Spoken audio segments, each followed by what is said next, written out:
23 October 2025 ভেনেজুয়েলার president Nikolai মাদুরোর একটা video ভীষণ পরিমাণে ভাইরাল হয়, যেখানে তিনি বারবার করে একটাই কথা বলছিলেন, no war, no crazy war, only piece.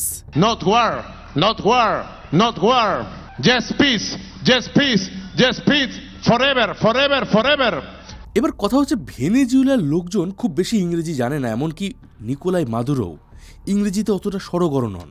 তো প্রশ্ন হচ্ছে, তিনি হঠাৎ করে ইংরেজিতে এই যুদ্ধ চাই না, শান্তি চাই, এই বার্তা কেন দিচ্ছিলেন? আসলে এই বার্তা ছিল আমেরিকার জনগণের জন্য, আমেরিকার সরকারের জন্য।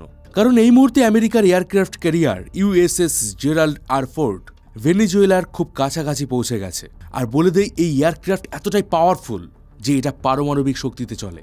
এমনকি স্যাটেলাইট ইমেজেও দেখা গেছে যে এই মুহূর্তে ভেনেজুয়েলার আশেপাশে আমেরিকার 8 থেকে 10টি যুদ্ধজাহাজ মোতায়েন করা রয়েছে। প্রশ্ন হলো, কেন হঠাৎ করে আমেরিকা এবং ভেনেজুয়েলার মধ্যে এইরকম একটা যুদ্ধের পরিস্থিতি সৃষ্টি হয়েছে? যে ট্রাম্প কিছুদিন আগেই বলছিলেন যে তিনি যুদ্ধ নয়, শান্তির দূত, তিনি কেন আজ আবার হঠাৎ করে যুদ্ধের কথা বলছেন? নাকি কেউ তাকে এই যুদ্ধ করার জন্য প্রেসার দিচ্ছে?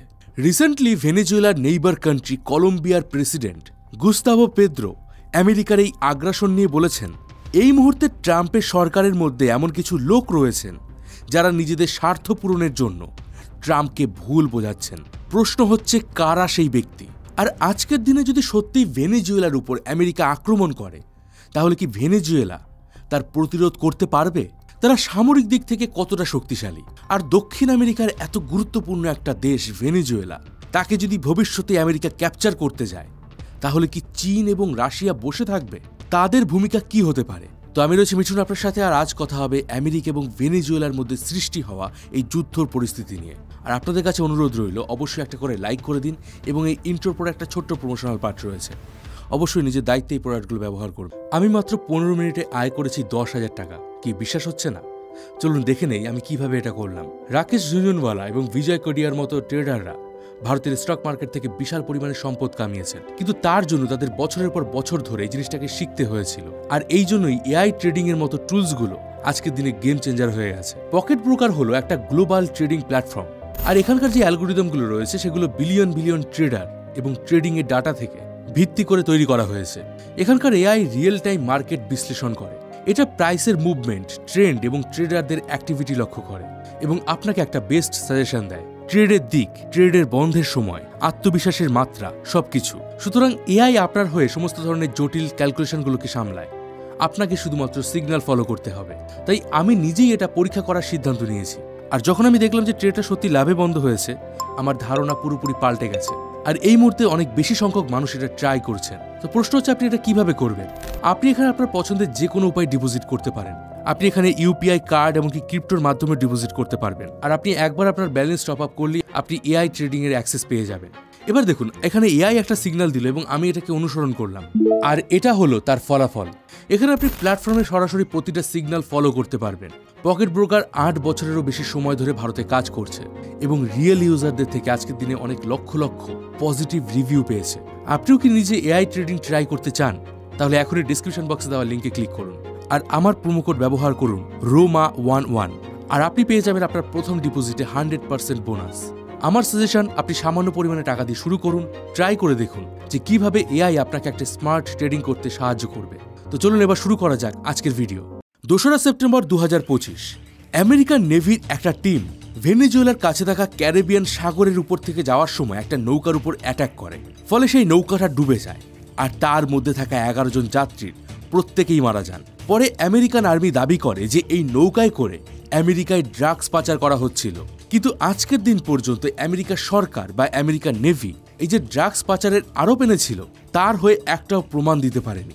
আর শুধুমাত্র কিন্তু এই একটা নৌকা নয়, এর পরেও আমেরিকার আর্মিরা একাধিকবার এখান থেকে যাতায়াত করা নৌকাগুলোর উপর হামলা করেছে, এবং এখনো পর্যন্ত এই ধরনের হামলায় প্রায় 50 জনের মৃত্যু হয়েছে।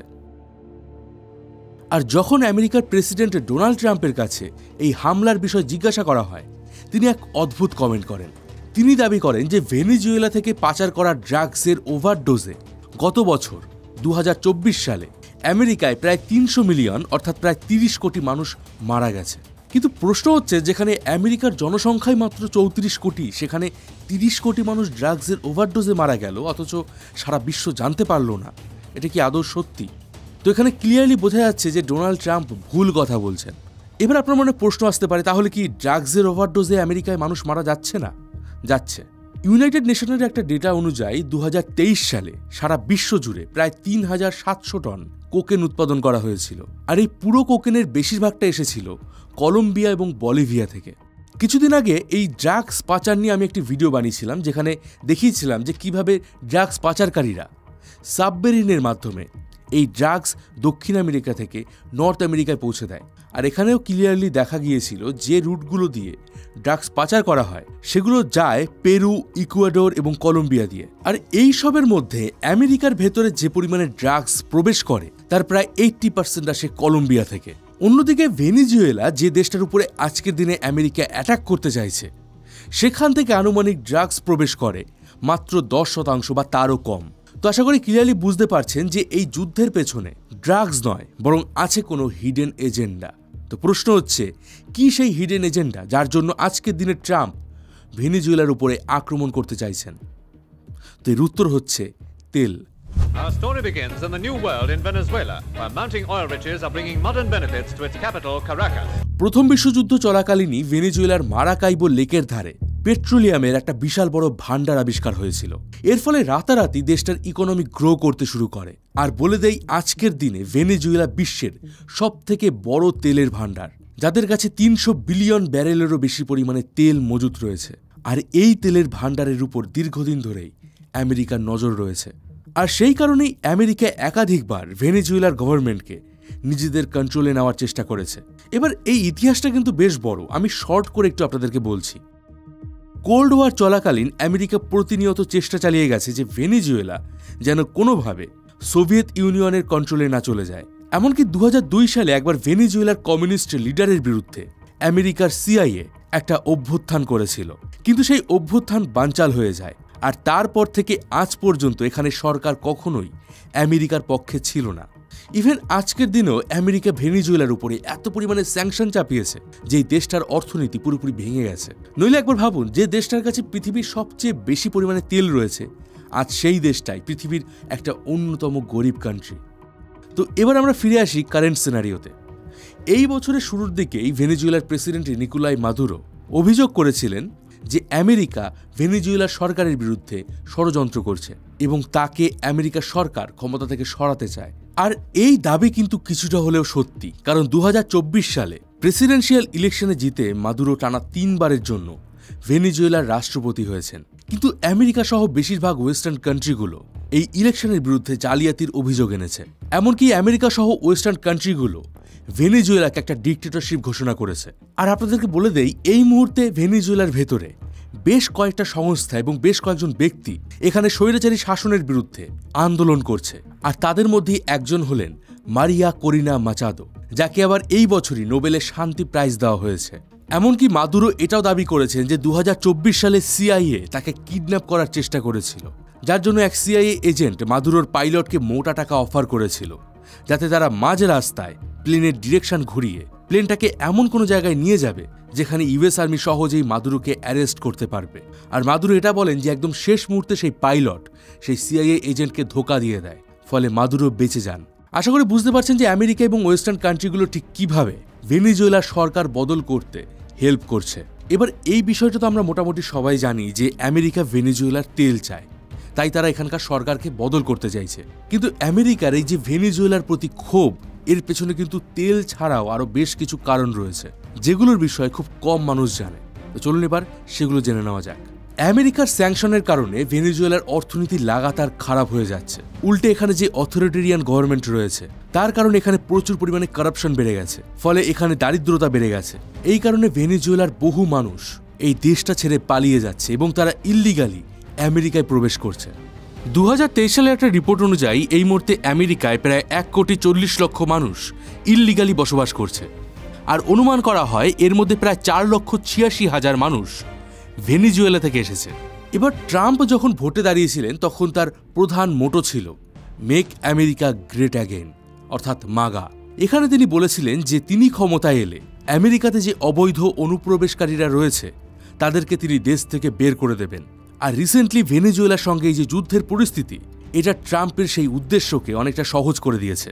আমেরিকায় 227 বছর পুরনো একটা আইন রয়েছে, যেটাকে বলা হয় এলিয়েন এনিমিস অ্যাক্ট, যেখানে বলা আছে যদি কোনো দেশের সঙ্গে আমেরিকার যুদ্ধ লাগে তাহলে আমেরিকার প্রেসিডেন্ট সেই দেশের নাগরিকদের, যারা লিগালি বা ইল্লিগালি তাদের দেশের মধ্যে রয়েছে, তাদেরকে আমেরিকা থেকে বের করে দেওয়া যাবে। এবং শেষবার দ্বিতীয় বিশ্বযুদ্ধের সময় আমেরিকা জাপানের সাথে এমনটা করেছিল। আর বলা হচ্ছে এই যে আমেরিকার সাথে ভেনেজুয়েলার যুদ্ধ পরিস্থিতি, এর ফলে ট্রাম্প খুব সহজেই আইনি জটিলতা এড়িয়ে ভেনেজুয়েলার নাগরিকদের আমেরিকা থেকে বের করে দিতে পারবে। এবার আসা যাক দ্বিতীয় একটা কারণের উপর, যেটাকে তুলে ধরা হয়েছিল আমেরিকার একটা নিউজ পেপার দি গার্ডিয়ানসে। রিসেন্টলি ভেনেজুয়েলার নেইবার কান্ট্রি কলম্বিয়ার প্রেসিডেন্ট গুস্তাভো পেদ্রো এই যুদ্ধের পরিস্থিতি নিয়ে মন্তব্য করেছেন যে যখনই আমরা ইতিহাসে খুব ভালো কিছু করতে গেছি, আমেরিকা সরকার আমাদের পাশ থেকে দূরে সরে গেছে। এর মানে এখানে নিশ্চয়ই এমন কোনো লবি রয়েছে যারা আমাদেরকে সাপোর্ট করে না। আর আমেরিকার সরকার আপনি যদি লক্ষ্য করেন তাহলে এখানকার যে পলিসিগুলো তৈরি করা হয়, এই পলিসিগুলো তৈরি করার সময় এখানকার যে লবি, তাদের একটা হিউজ ইম্পর্টেন্স থাকে। আর এই মুহূর্তে মনে করা হচ্ছে আমেরিকার কংগ্রেসের একজন সেনেটর মার্কো রুবিও ভেনেজুয়েলার সাথে যুদ্ধের বিষয়ে ট্রাম্প এবং তার সরকারকে উস্কানি দিচ্ছে। বেশ কয়েক জায়গায় দাবি করা হচ্ছে যে এই মার্কো রুবিওই ড্রাগসের থিওরি সামনে এনে ভেনেজুয়েলাকে আক্রমণ করার আইডিয়া দিয়েছে ট্রাম্প সরকারকে। কারণ ট্রাম্পের মূল উদ্দেশ্য ছিল ভেনেজুয়েলার তেল দখল করা, কিন্তু কোনো পোক্ত কারণ ছাড়া আমেরিকা যদি ভেনেজুয়েলার উপর আক্রমণ করত তাহলে আন্তর্জাতিক স্তরে আমেরিকার বদনাম হতো। আর সেটাকে আটকানোর জন্যই এই ড্রাগস থিওরিটাকে সামনে এনেছেন। ইভেন এটাও মনে করা হচ্ছে যে মার্কো রুবিওই ট্রাম্প সরকারকে বেশি পরিমাণে প্রেশার দিয়েছে যুদ্ধের পরিস্থিতি বা যুদ্ধ বাঁধানোর জন্য। আর এর পেছনে একটা অন্য কারণ রয়েছে। মার্কো রুবিওর পরিবার 1950-এর দশকে কিউবার কমিউনিস্ট শাসন থেকে মুক্তি পেতে আমেরিকায় পালিয়ে এসেছিল। 2028 সালে রিপাবলিকান পার্টির প্রেসিডেন্সিয়াল ক্যান্ডিডেটের টিকিট পাওয়ার জন্য মার্কো রুবিও এই মুহূর্তে আমেরিকায় বসবাসকারী কিউবান ইমিগ্রেন্টসদের মন জয় করতে চাইছেন। কারণ অতীতে যখন কিউবায় কমিউনিস্ট শাসন ছিল তখন সেই শাসনকে সরাসরি সাপোর্ট করত ভেনেজুয়েলা। এর ফলে চেষ্টা করা হচ্ছে যাতে কিউবার জনগণের ভোট মার্কো রুবিও সিকিউর করতে পারে। এবার যদি প্রশ্ন করা হয় যে আজকের দিনে যদি আমেরিকা এবং ভেনেজুয়েলার মধ্যে একটা যুদ্ধ হয় তাহলে কি ভেনেজুয়েলা টিকে থাকতে পারবে? এই মুহূর্তে আমেরিকা বিশ্বের সব থেকে শক্তিশালী দেশ। এয়ারফোর্স, নেভি, আর্মি সব দিক থেকে আমেরিকা বিশ্বসেরা। এমনকি আমেরিকা একটা নিউক্লিয়ার পাওয়ার্ড কান্ট্রি। সেখানে ভেনেজুয়েলার কাছে এখনো পর্যন্ত মাত্র 1 লক্ষ আর্মি এবং রিজার্ভ পুলিশ রয়েছে। তাই যদি কখনো যুদ্ধ হয় তাহলে আমেরিকা খুব সহজেই ভেনেজুয়েলাকে ক্যাপচার করে নিতে সক্ষম হবে। আর এটাই হচ্ছে মাদুরোর ভয়ের কারণ। আর এই কারণেই ইংরেজি কম জানা সত্ত্বেও মাদুরো বারবার যুদ্ধ নয় শান্তি চাই এই বার্তা দিচ্ছেন। আর অলরেডি মাদুরো আমেরিকার বিপক্ষে গিয়ে রাশিয়া এবং চীনের কাছ থেকে সাহায্য চেয়েছেন। কিন্তু প্রশ্ন হচ্ছে রাশিয়া এবং চীন কি সত্যি ভেনেজুয়েলাকে হেল্প করবে? সাপোজ যদি আমেরিকা ভেনেজুয়েলাকে দখল করে নেয় তাহলে বিশ্বের সব থেকে বড় তেলের ভান্ডার আমেরিকার হাতে চলে যাবে, যেটা আমেরিকার কাছে একটা ভীষণই বড় জিওপলিটিক্যালি অ্যাডভান্টেজ হবে। কিন্তু এতে চীন ও রাশিয়ার সঙ্গে আমেরিকার যে পাওয়ার ব্যালেন্স সেটা নষ্ট হয়ে যাবে। ফলে এই দুটো দেশ কোনোভাবেই চাইবে না যে আমেরিকা এই দেশটাকে দখল করে নিক। 2000 সাল থেকে 2021 সাল পর্যন্ত চীন এই দেশটায় প্রায় $200 বিলিয়ন ইনভেস্ট করেছে, যেটা চীনের অন্য যে কোনো দেশে ইনভেস্ট করার ক্ষেত্রে সেকেন্ড হাইয়েস্ট।